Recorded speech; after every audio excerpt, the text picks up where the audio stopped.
Number 8, 9, 10 and 11.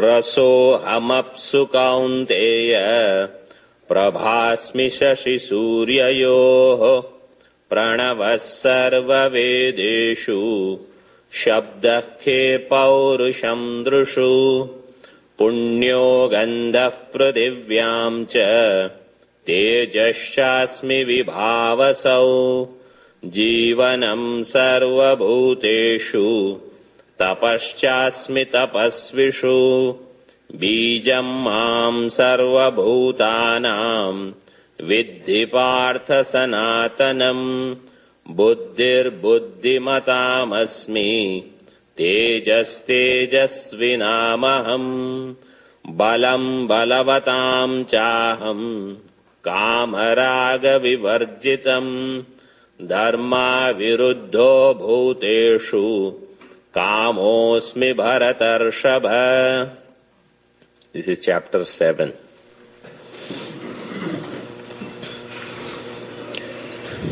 Bhagavan is describing apara and para prakriti, the lower nature and higher nature. The lower nature is the eightfold undergoing modifications, the vikari prakriti, and the para prakriti, the higher nature, is expression of consciousness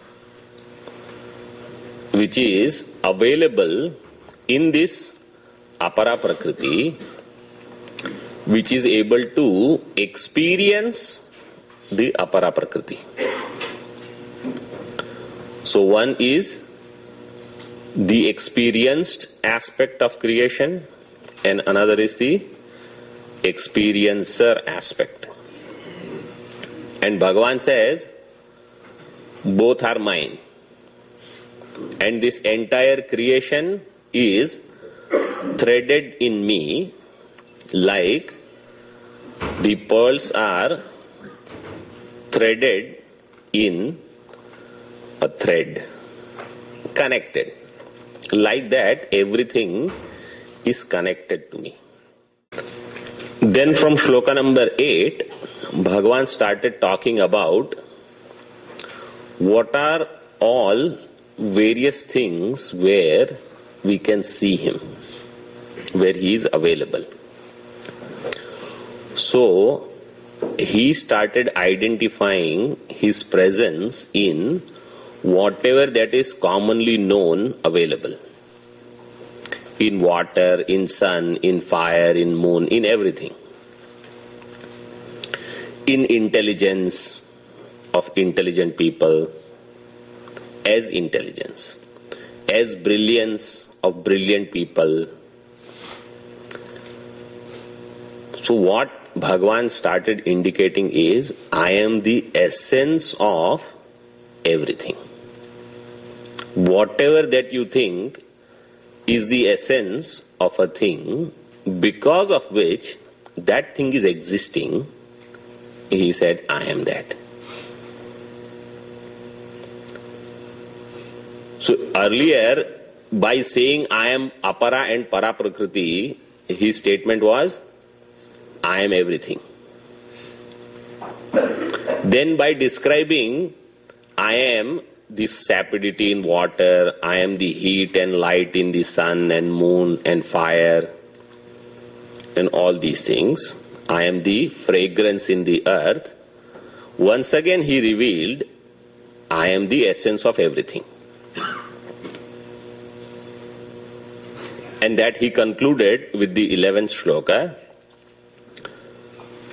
I am the strength of the strong people, balavatam, balam cha aham, and which kind of strength I am? Kama raga vivarjitam, that strength which is free from desire and passion or attachment. Those things are creating weakness, Kama and Raga. So we don't have something and we have craving for it is kama. We get something, we want to hold on to it, is raga. Bhagavan says, that is not me.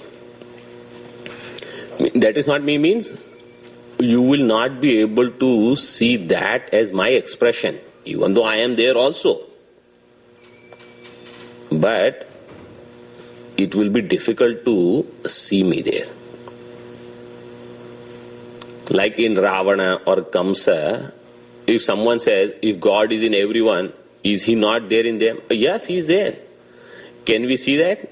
No. In ourselves, when we are angry or lusty or very jealous, can we see God in us at that time? No. Or frustrated too much. The mind is not calm. Even if expression of God is there, it is as though not available. As though. So Bhagavan says, I am Kam Rag Vivarjitam Balam.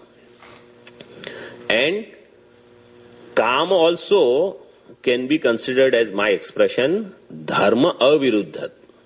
It should be non-contradictory with Dharma, with duties or with righteousness.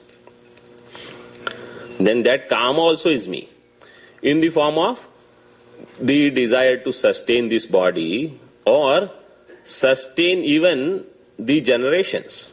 So if the householders are there, their desire to have family, have children is expression of Bhagavan. But if sannyasi has this desire, dharma viruddha it will become, not aviruddha, dharma viruddha. So he says, I am that also. So here what we have to understand is, if we want God's strength in us, if we want His support, we have to follow this injunction. If there is no kama or no raga and no dharma viruddha acharana, conduct not against the scriptural injunctions, God says, I am your strength. I will stand with you. Here he concludes the vibhuti aspect, expressions of Paramatma. Now he summarizes, he says, where is the room for listing each and everything? So, as they say, blanket statement, he gives that.